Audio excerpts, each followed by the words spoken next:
Continuamos viendo los ejercicios del Saga. Entonces, el ejercicio 10 lo que dice es que demostrar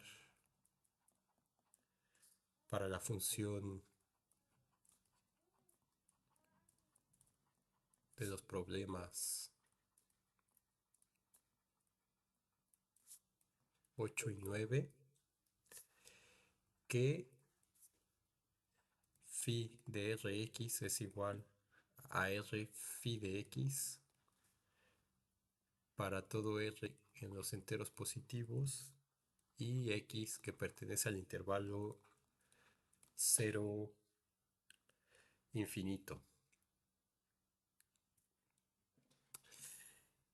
Muy bien, entonces demostración. Eh, Tenemos que la phi en los problemas 8 y 9 era una función que es aditiva y continua en cero. Entonces phi es aditiva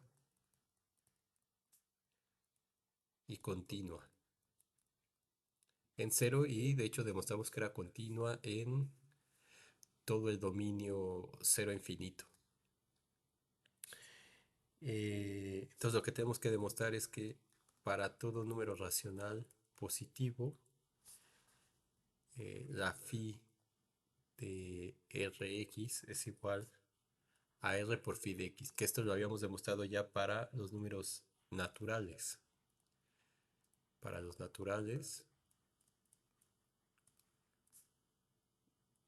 problema 9, demostramos que phi de nx era igual a n por phi de x para todo n en los números naturales y para todo x mayor o igual que cero o en el intervalo cero infinito. Entonces, esto es exactamente lo mismo que esto. Entonces sea r igual a una fracción p sobre q, donde q es distinto de cero y bueno, eso es redundante. Vamos a poner que p y q son números naturales simplemente. Nosotros estamos pensando en los naturales como aquellos que no tienen el cero. Entonces, seguramente ya se han encontrado con ese problema en el que a veces dicen que el cero forma parte del conjunto de los números naturales y a veces dicen que no. Y bueno, eso tiene consecuencias en ciertas cosas, pero para lo que estamos desarrollando aquí en cálculo de una variable, no tiene problema si suponemos que los naturales es el conjunto que empieza en uno. Es decir, el cero no es un número natural. Entonces, en este caso, es redundante pedir que q sea distinto de cero si definimos los naturales así. Entonces, lo que hay que demostrar es que la phi de p sobre q de x sea igual a p sobre q por phi de x. Ahora, p por x lo puedo escribir como 1 por p por x. Y ese 1 lo puedo escribir como q sobre q por p por x. Y esto me quedaría pq, p sobre q por qx. Entonces, la phi evaluada en px la puedo escribir como phi evaluada en p sobre q por q de x. Entonces, como este número, ¿dónde está? Este de aquí es un número natural. Por el problema 9 esto lo puedo escribir como q por phi de p sobre q por x. Pero este eh,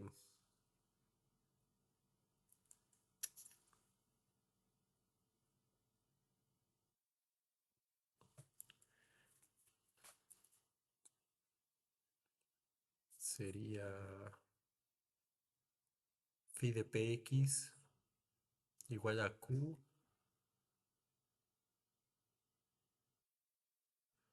por phi de P sobre Q.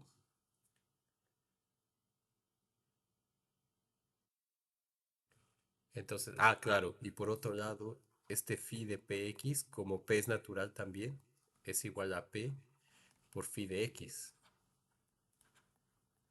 Entonces, y en el problema 9 habíamos demostrado eso. Entonces lo que tenemos es que P por phi de X es igual a Q por phi de P sobre Q por X. Y entonces phi de P sobre QX, dado que este P y Q son naturales, son distintos de cero, es igual a P sobre Q por phi de X como queríamos demostrar. Entonces para todo R igual a P sobre Q en los racionales positivos y X que va de cero a infinito. Entonces con esto quedaría demostrado o resuelto el problema 10. Entonces recuerden que toda esta secuencia son las propiedades que usamos para ver que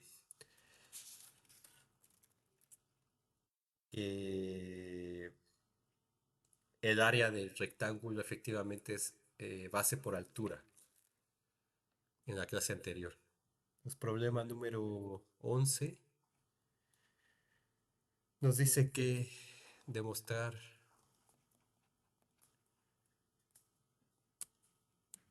que si f es una función que va de cero, definida en el intervalo cero infinito a los reales, es aditiva y continua,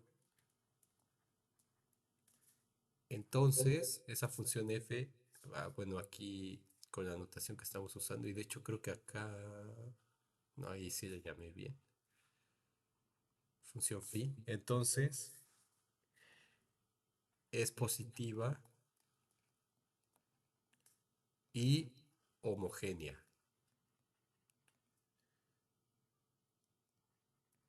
Esto es que phi de lambda x es igual a lambda phi de x para todo lambda y x en el intervalo 0 infinito, o para todo x lambda mayor o igual que 0. Entonces,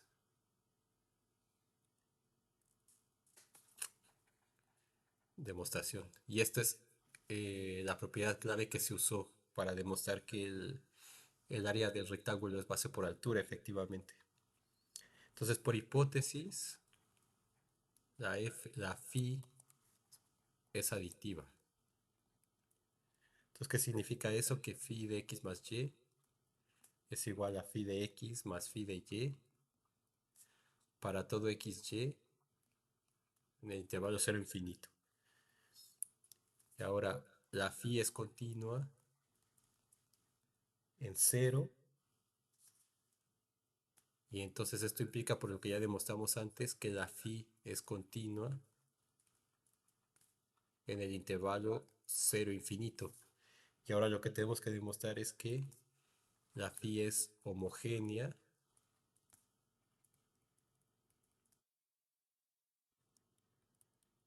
para todo lambda y x en el intervalo 0 infinito. Es lo que hay que demostrar. Entonces, eh, en primer lugar, también habíamos visto de uno de del primer problema que resolvimos que sea aditiva implica que phi en cero es igual a cero. Es decir, de la aditividad, phi de cero es igual a cero. Entonces aquí me quedaría phi de cero igual a phi cero más phi cero. Entonces 2 phi cero, o sea, si quieren, como para recordar, aunque lo hice de otra forma, me parece.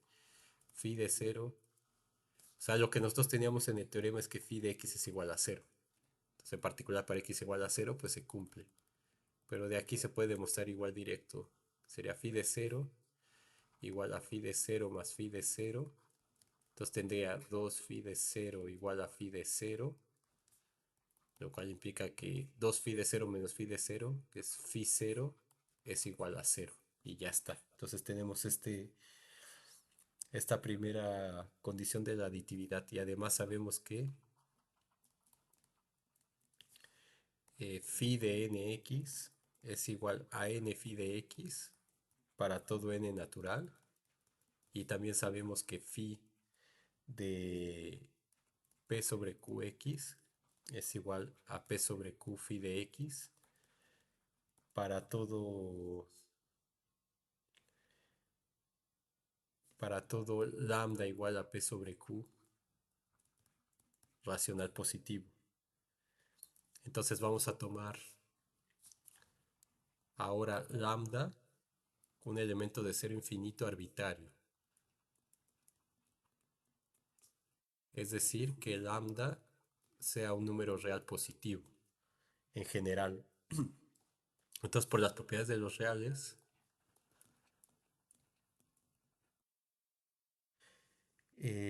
existe una sucesión de racionales positivos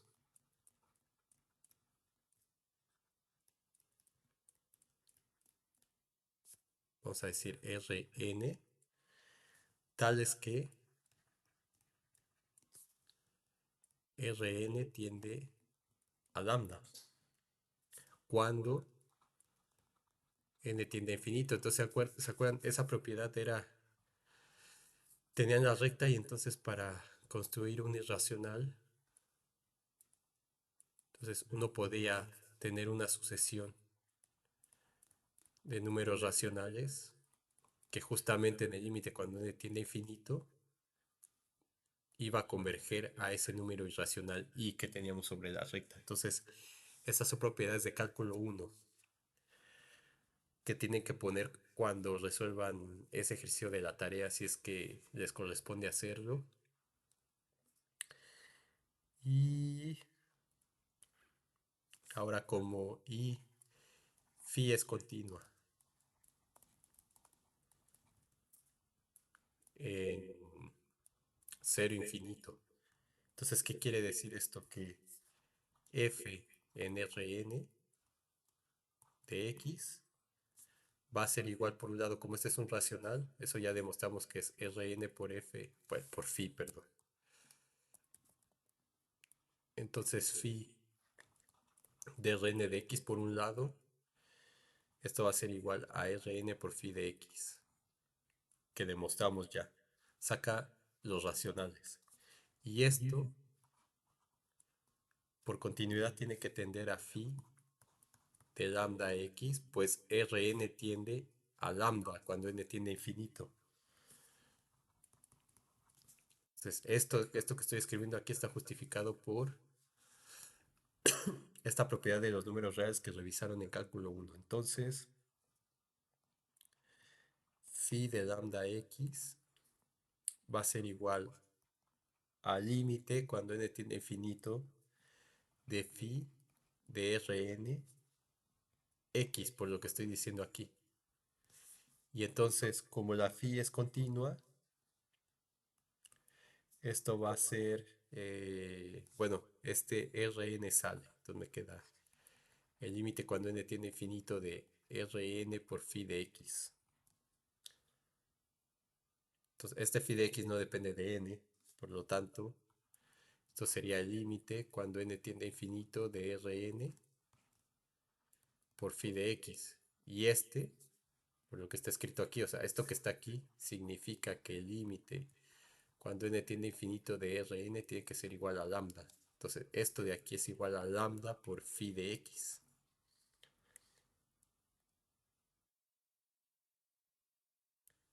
Entonces, por lo tanto, si x lambda pertenecen al intervalo 0 infinito, es decir, que x y lambda son mayores o iguales que 0, entonces el producto x por lambda es mayor o igual que 0 también. Y la función está definida perfectamente en x lambda, sin ningún problema. Y demostramos entonces que la fórmula phi de lambda x igual a lambda por phi de x es válida.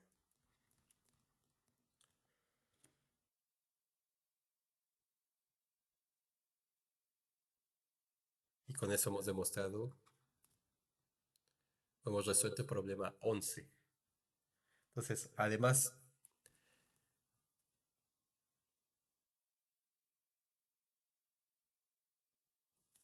digamos, vamos a poner una observación aquí.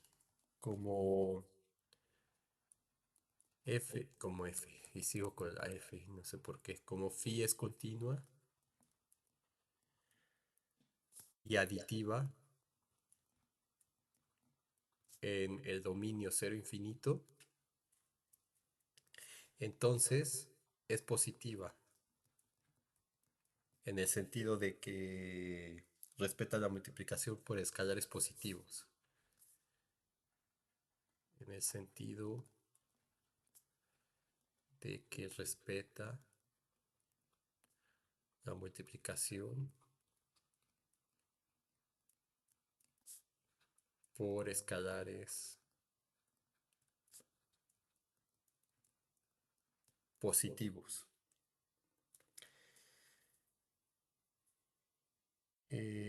Aunque, déjenme hacer notar aquí, aunque el valor phi de x puede ser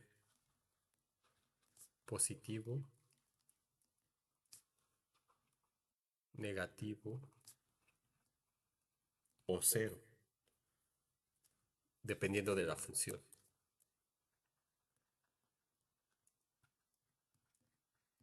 de cómo sea phi. Entonces, por lo tanto, phi de lambda x igual a lambda phi de x para toda x lambda mayor o igual que cero es válida y es una función homogénea de grado 1 en el intervalo cero infinito. ¿Por qué digo eso de homogénea grado 1? Porque en general cuando ustedes tienen una función que es homogénea, puede sacar esto elevado a la n. Entonces cuando es homogénea grado 1 es cuando simplemente saca el escalar. Si es homogénea grado 2 lo saca al cuadrado, etcétera. Pero bueno, eso tampoco lo vamos a revisar acá. Es simplemente una observación. Y tenemos el ejercicio final que nos dice generalice los resultados de los ejercicios 8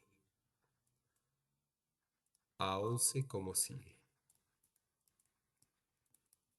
Entonces dice si phi de x más y es igual a phi de x más phi de y para todo xy en R, o sea, ya para todo R, no para todo real positivo como era el caso anterior. Entonces, en este caso es para todo R en general.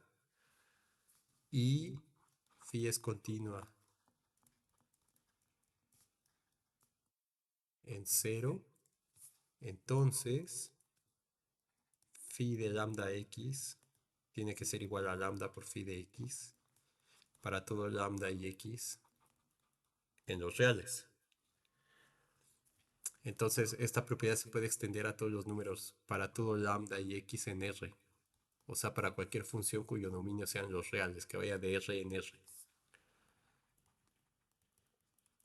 Entonces, la demostración de esto, pues número uno, si tengo que es aditiva para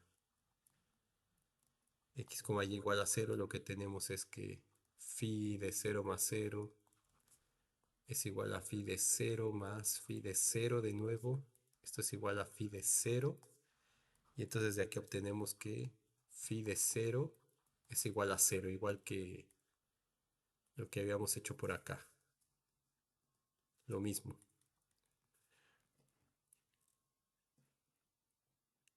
Ahora,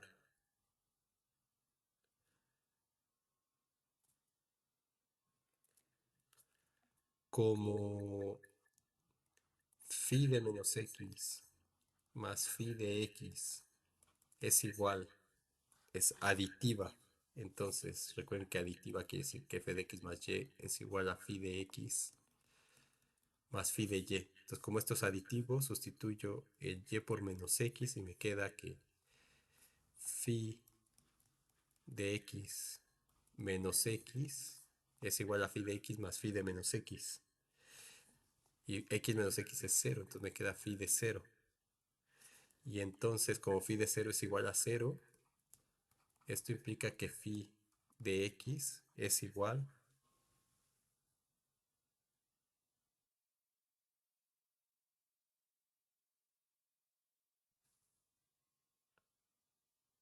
o phi de menos x, a ver cómo lo quiero poner. Sí, que phi de menos x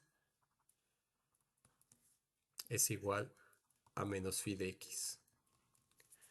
Entonces, ¿qué significa esto? Que phi de nx es igual a n por phi de x para todo n en los enteros. Entonces, esto ya incluye al 0, como ya vimos aquí. Si tengo phi de n por 0, esto me da phi de 0 que es 0, que lo puedo escribir como 0 por phi de x. Entonces se cumple la propiedad. Y si es negativo, entonces tendría phi de menos nx. Y esto sería igual a menos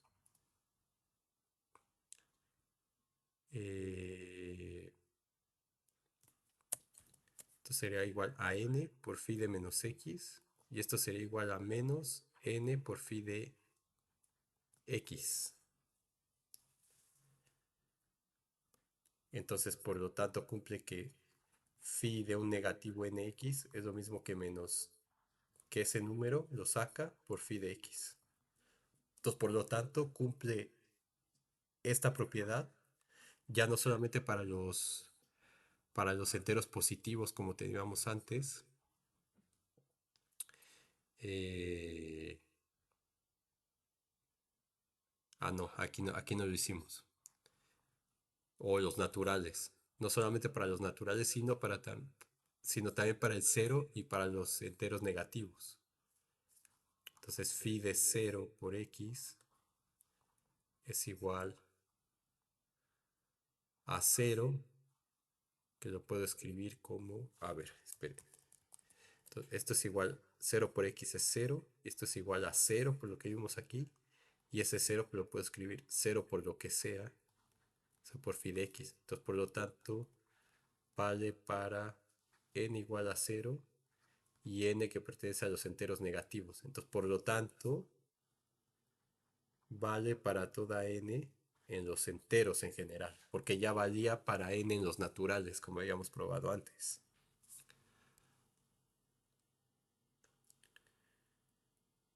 Entonces ahora la extensión a todos los reales por continuidad. Entonces habíamos demostrado que como phi es continua en 0, entonces es continua en el intervalo 0 infinito.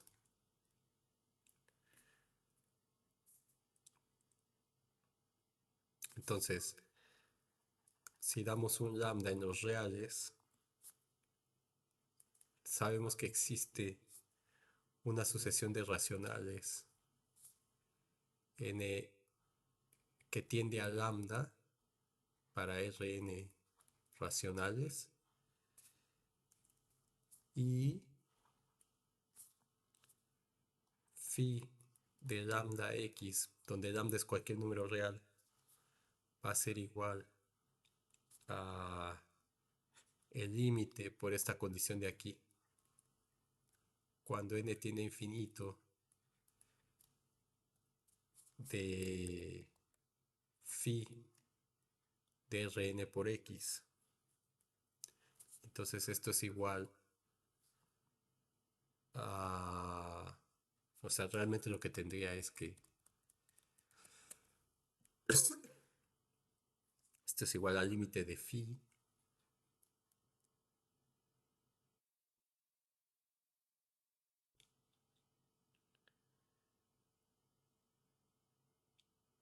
Sí, al límite cuando n tiene infinito de phi de Rn por x.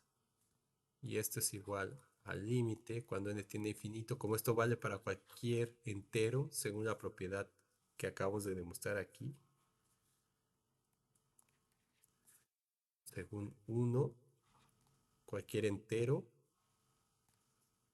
en este caso cualquier racional. Entonces, por supuesto, si vale para cualquier,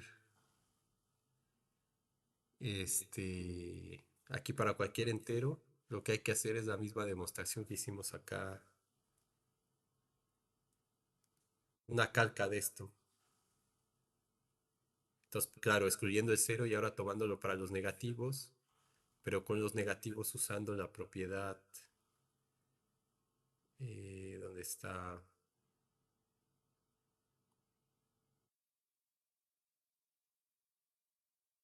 Ay, ¿dónde está el lado negativo que había puesto?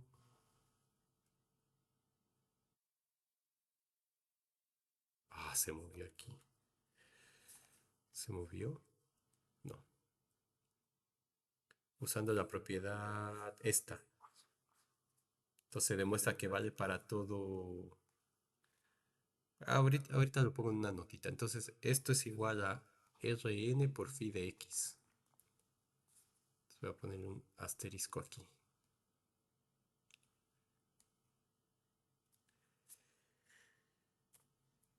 Entonces, y esto es igual a este límite que es lambda por phi de x. Entonces, por lo tanto, phi de lambda x es igual a lambda por phi de x para todo x y lambda en R en general. Entonces, por lo tanto, phi es una función lineal en el sentido que se cumple que phi de lambda x más y es igual a phi de lambda x más phi de y, que es igual a lambda por phi de x más phi de y. Entonces, esta phi es una función lineal.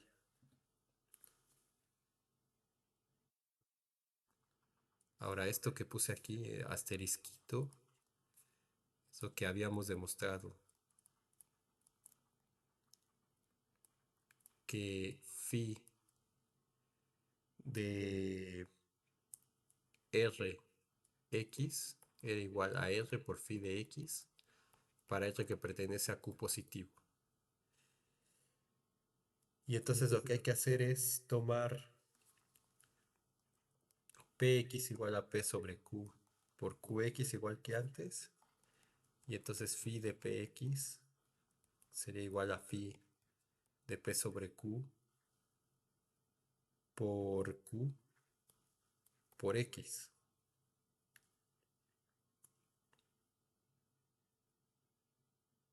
Y entonces como esto por 1 es igual a P por phi de X, porque esto sería para todo para todo entero, este,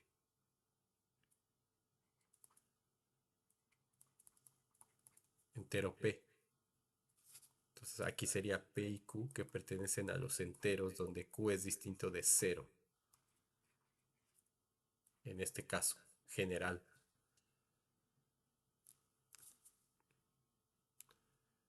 Entonces vamos a poner, a ver, déjenme ponerlo mejor.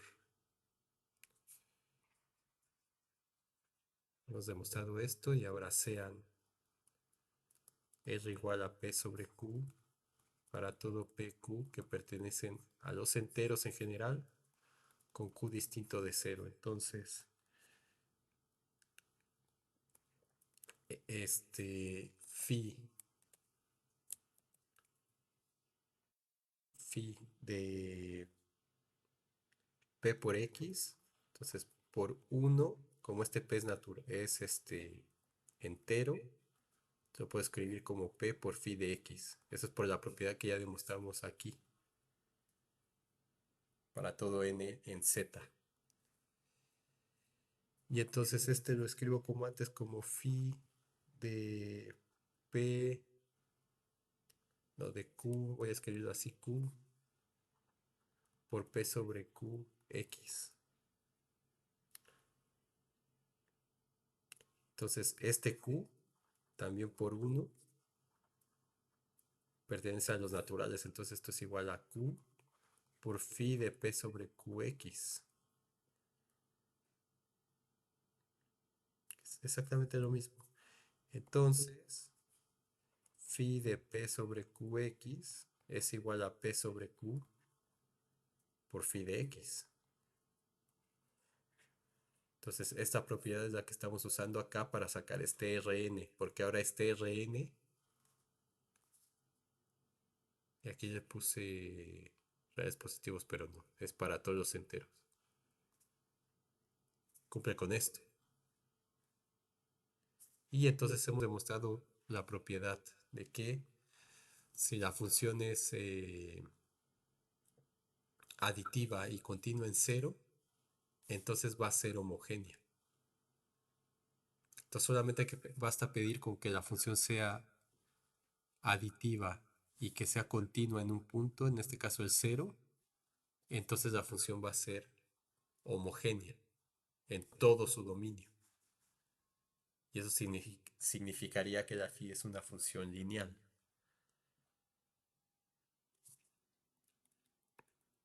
Entonces, con eso terminamos esta pequeña sección eh, que dedicamos al área. Y en la siguiente media hora que queda vamos a iniciar con el siguiente tema que son las sumas de Darboux. Entonces sería el tema 1.3, sumas de Darboux. Después vamos a ver que esta definición es totalmente análoga o es equivalente más bien a, a las sumas de Riemann. Y entonces veremos que la integral de Darboux es exactamente la misma que la integral de Riemann al final de cuentas. Entonces,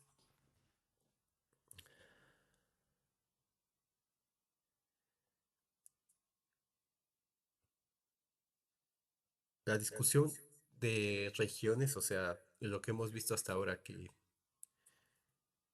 dada una región, nosotros dimos una circunferencia, que es una región en R2, y entonces con esa circunferencia hicimos la aproximación con los polígonos, tanto por adentro como por afuera, para aproximar el área de esa circunferencia. Entonces, la discusión referente a tener una figura de este estilo, cerrada y acotada en el plano R2, entonces, ¿cómo le calculo el área a esta región? La van a ver en cálculo 3, porque va a ayudar a extenderla, a extender esa idea para usarla en regiones que estén en el espacio y en general para regiones que estén en el espacio Rn. Para nosotros, lo que vamos a hacer es, nos vamos a centrar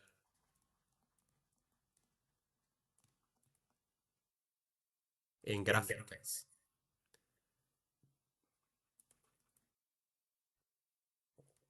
en gráficas de funciones de R en R. Entonces, para una función de R en R, su gráfica va a estar en R2, que sean acotadas por el momento. Entonces, ¿qué significa eso? Que vamos a tener un plano cartesiano por aquí. Vamos a tener una función, no sé, voy a poner una así. Entonces, ¿qué va a estar? definida en un intervalo AB y va a ser acotada en ese intervalo. Entonces, esto que está aquí, el área o la región que está acotada por la curva, esta recta vertical, digamos, es eso. De manera más general sería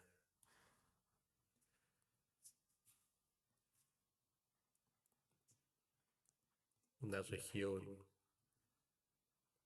f de x acotada entre dos, definida en un conjunto compacto o en un conjunto cerrado, AB. Entonces, esta cosa de aquí en general va a ser una región que la vamos a llamar R de f de AB y va a estar acotada por el eje X. Por ahora, vamos a tomar funciones positivas, o sea, que estén por arriba del eje X o que sean cero, como el caso de aquí, o que hagan algo como la circunferencia, así. Pero no vamos a tomar por el momento eh, funciones que hagan esto, entonces que tengan una parte negativa, como podría ser una función seno. Después vamos a ver cómo arreglar ese problema, entre comillas. Entonces nosotros vamos a tomar funciones positivas, que estén por arriba o que a lo más sean cero en un punto o algo así, o que hagan esto, pero siempre acotadas. Entonces funciones como esta, como la hipérbola equilátera, no las vamos a analizar en este primer análisis. Entonces, esas regiones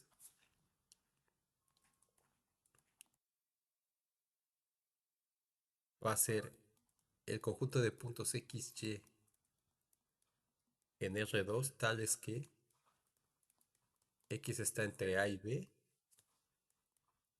y y está entre 0 y f de x, pero nunca va a ser negativa la función. Entonces, ¿qué significa esto? Pues que es lo que pinté en la diapositiva anterior. Entonces tengo mi sistema de ejes. En X tengo dos elementos A, B. Digo que aquí lo pongo en el primer cuadrante, pero podría estar así, A acá y B por acá, por ejemplo, o A y B por acá. Entonces, pero simplemente por comodidad lo vamos a pintar aquí.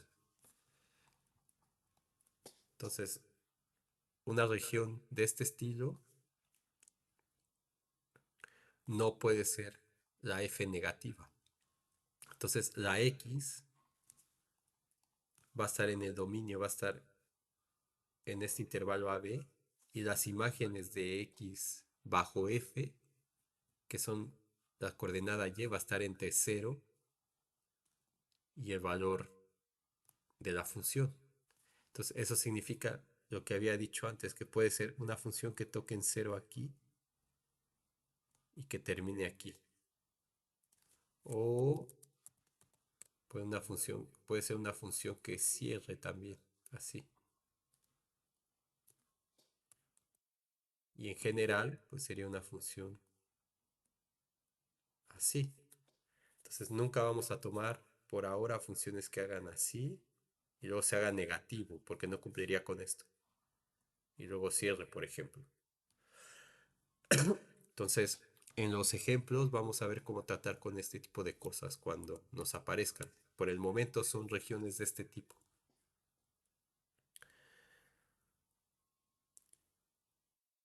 Ahora, si se dan cuenta, estoy pintando funciones continuas en los diagramas que estoy utilizando aquí. Pero lo único que le vamos a pedir a la función, porque si se fijan aquí en la región, en ningún momento estoy diciendo que la f sea continua.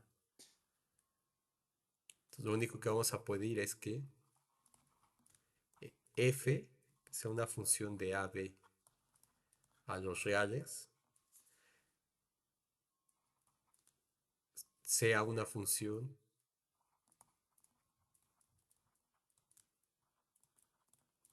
acotada.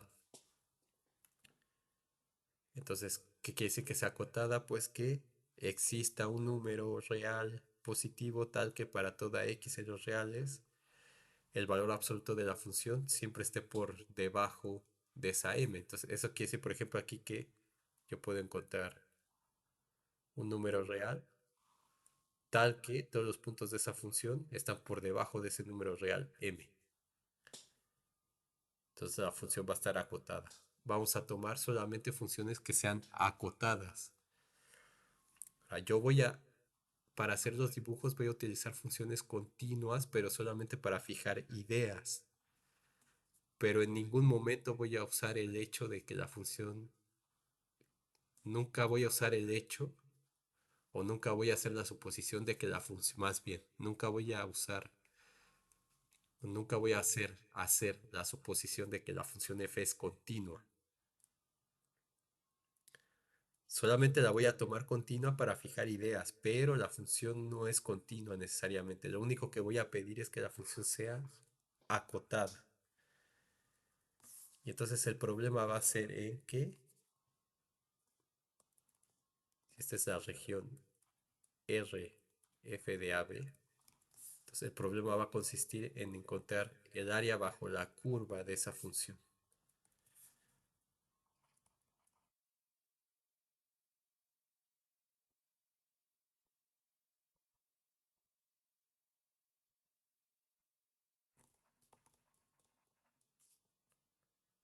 Entonces nosotros ya habíamos puesto mu. Si quieren pueden seguir poniéndole mu.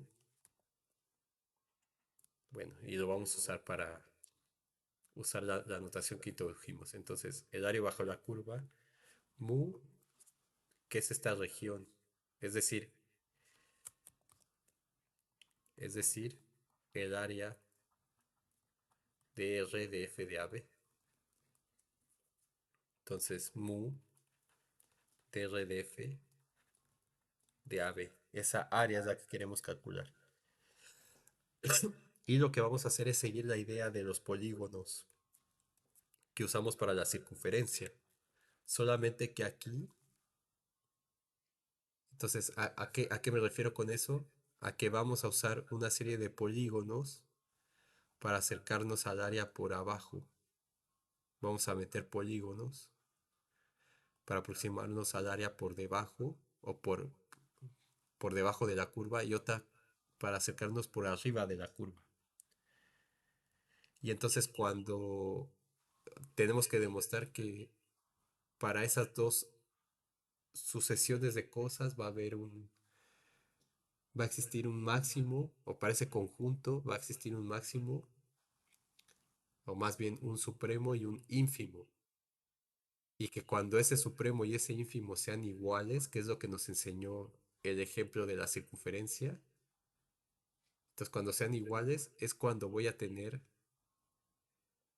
eh, que la integral de esa función existe. Eso es lo que vamos a hacer ahora. Entonces,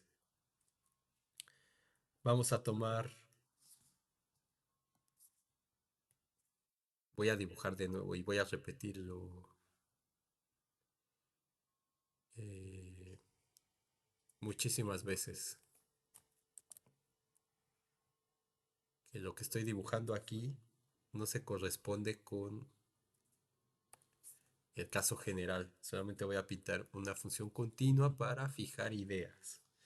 Entonces voy a tener un intervalo AB y voy a tener una función que va a ir de ese intervalo AB a los reales. Entonces, en general, pudiendo ser una función así, vamos a poner.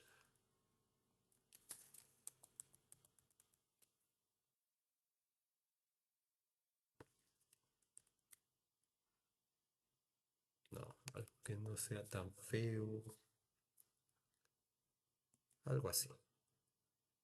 Entonces, esta es mi función f de x. Esa f de x va a ser acotada en el intervalo AB. Entonces, ese AB es un conjunto compacto.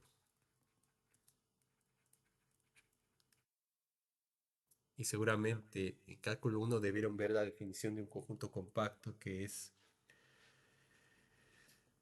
un conjunto es compacto si toda cubierta abierta tiene una subcubierta finita.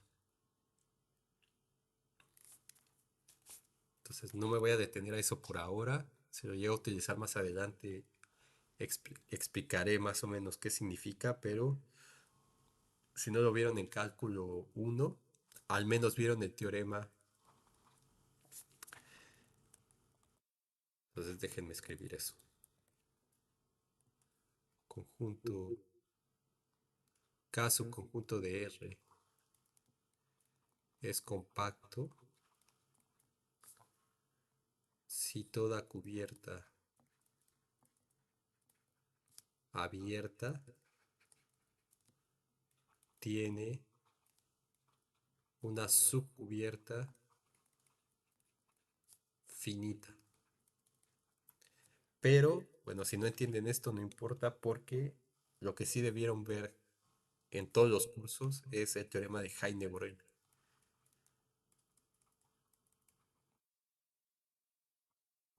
Entonces, probablemente, quizá no lo demostraron, pero al menos el enunciado lo vieron. Eso quiero pensar porque si no, eh, si muchos de ustedes no vieron esto, quiere decir que hay muchas cosas mal con los cursos. Entonces, yo esperaría que sí. Y lo que dice el teorema de Heine-Borel es que K subconjunto de R es compacto si, solo si K es cerrado y acotado. Y entonces los conjuntos compactos en R son los conjuntos cerrados como este. Entonces, por lo tanto, el AB, que es cerrado y evidentemente acotado, es un conjunto compacto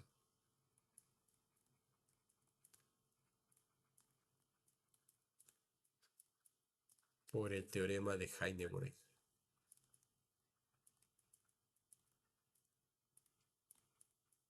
De Heine-Borel.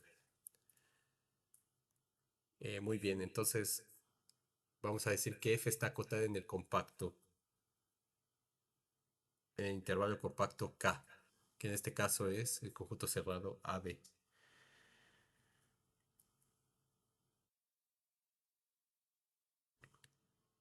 Entonces, eh, la primera cosa que se nos podría ocurrir aquí es que podemos aproximar el área bajo esta, o sea, el área de la región correspondiente que sería esta. Entonces, esta sería la región F de AB. Entonces, para calcular esta área, la primera idea que se viene a la cabeza es, pues, usar el área de un rectángulo, que es la que demostramos al final del tema 2. Entonces, puedo construir aquí un rectángulo que encierre a todo esto.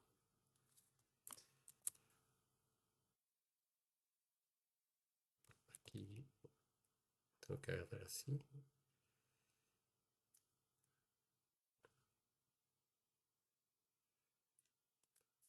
Ahí y aquí.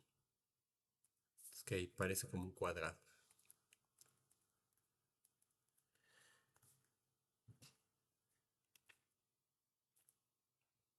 Entonces, ahora, ¿cómo puedo hacer esto? Porque también sabemos que si, por otro teorema que debieron ver en cálculo uno, que si F es acotada en un compacto,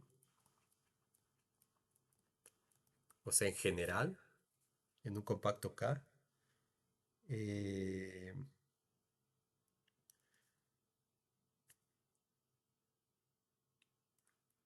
entonces existe un número real positivo m tal que el valor absoluto de f de x es menor o igual que m para todo x que pertenece a b. Entonces, como esa función es acotada, se puede hacer por cualquiera de estas líneas de acá. Entonces, una de esas cotas es la línea que pasa por el punto f de b. Claro, siempre y cuando sea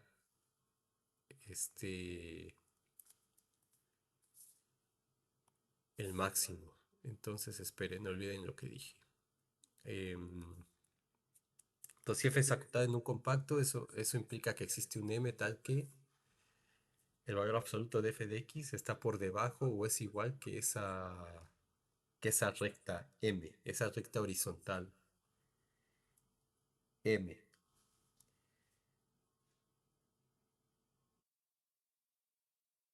Y ahora, si f es acotada en un compacto, entonces eso implica que f alcanza su ínfimo y su supremo en K. Entonces, en el caso particular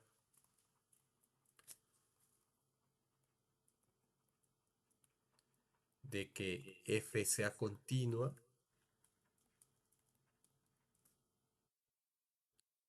ese ínfimo y supremo coinciden con el mínimo y el máximo de esa función. Entonces, basado en el dibujo que yo tengo aquí, o sea, en general, la función no es continua, pero si es acotada en un conjunto compacto K, entonces esa función va a alcanzar su ínfimo y su supremo. Y en el caso particular de que esa función sea continua como el dibujo que tengo aquí, entonces eso significa que en este intervalo compacto, en este conjunto compacto AB, la función alcanza su máximo y su mínimo. Entonces, en este ejemplo particular que estoy poniendo aquí, el máximo de esta función está en f en b. Y entonces ese f en b es una de estas m's que cumple con esta condición porque la f está acotada.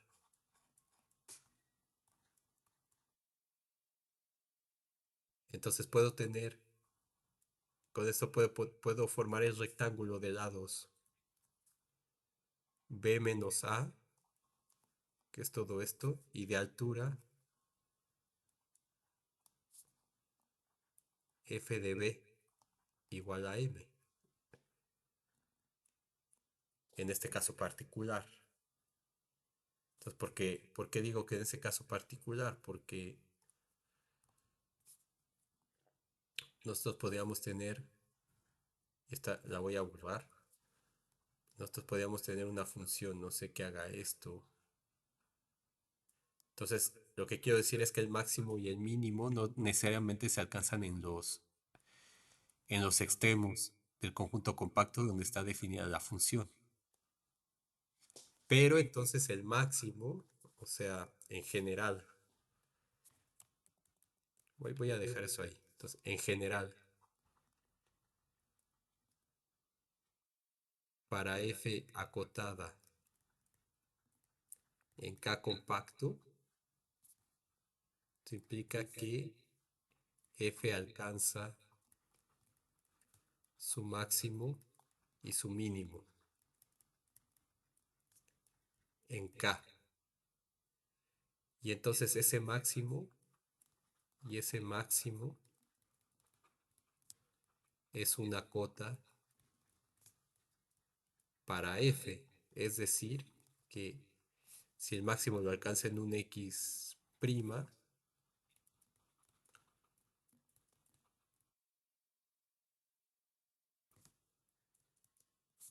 Entonces podemos tomar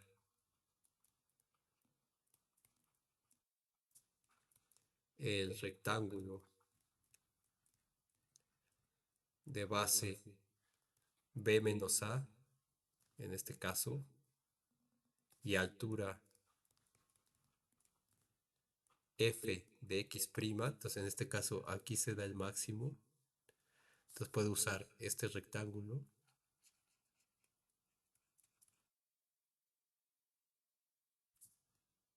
para dar una primera aproximación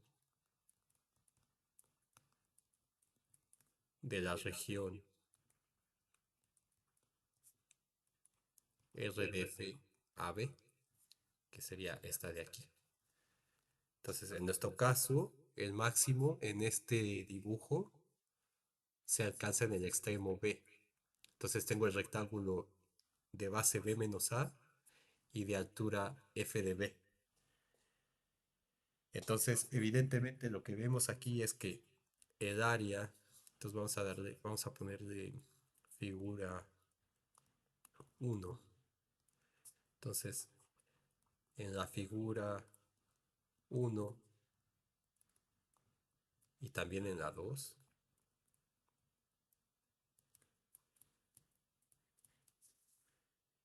es intuitivamente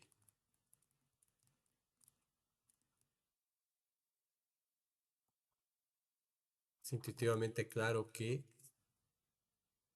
el área del rectángulo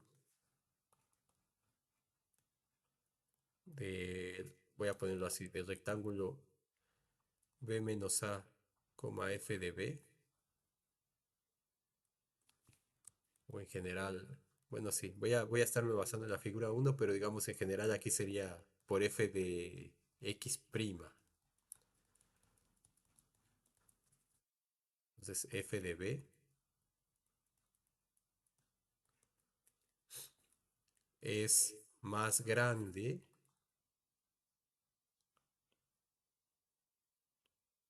que el área de la región.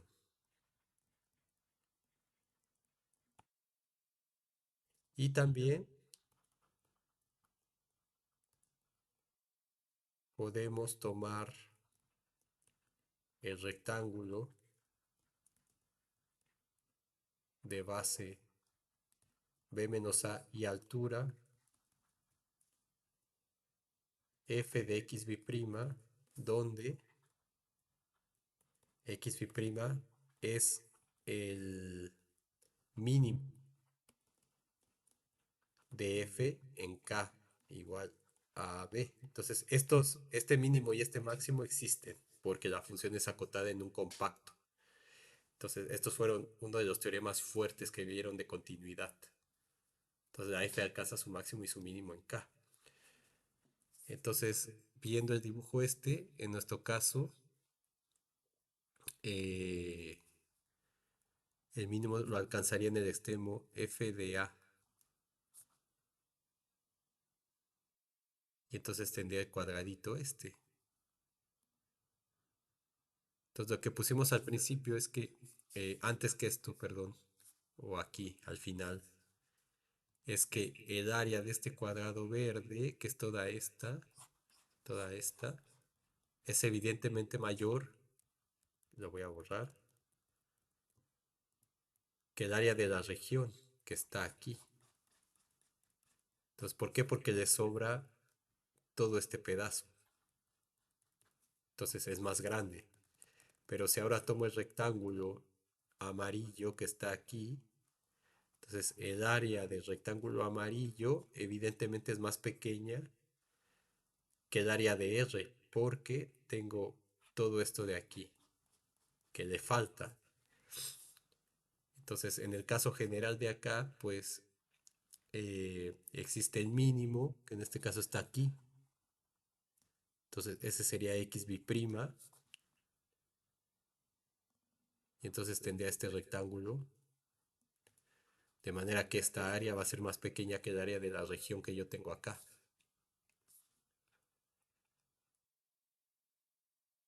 ¿De acuerdo? Entonces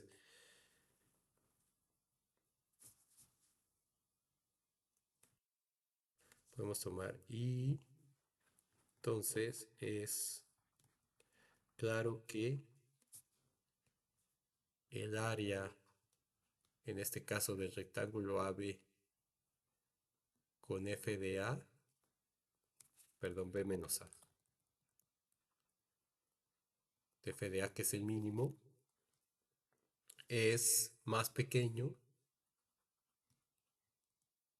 que el área de la región de la cual estoy calculando el área. Entonces la idea aquí es que vamos a ir haciendo algo de manera que esta cosa, esta área, se vaya acercando al área real mediante este rectangulito chiquito. Entonces tenemos que ir aumentando esto de manera que vaya acercándose al área de aquí. Y el rectángulo verde, el grandote, podemos hacer lo mismo pero disminuyendo de alguna forma su área, de manera que se vaya acercando al área de aquí. Y entonces de alguna manera tenemos que relacionar tanto el ínfimo como el supremo de esas iteraciones que vamos a ir haciendo, con lo cual es intuitivamente claro que cuando ese ínfimo y ese supremo coincidan, va a ser exactamente el área de la región F, tal como pasaba con la circunferencia, donde los polígonos que iban por adentro formaban una sucesión creciente, mientras que los que iban por afuera una sucesión decreciente, y ambas coincidían en el límite que era el área de la circunferencia. Entonces, eh, la siguiente clase, que sería la clase número 5, empezamos con el análisis de esta cuestión.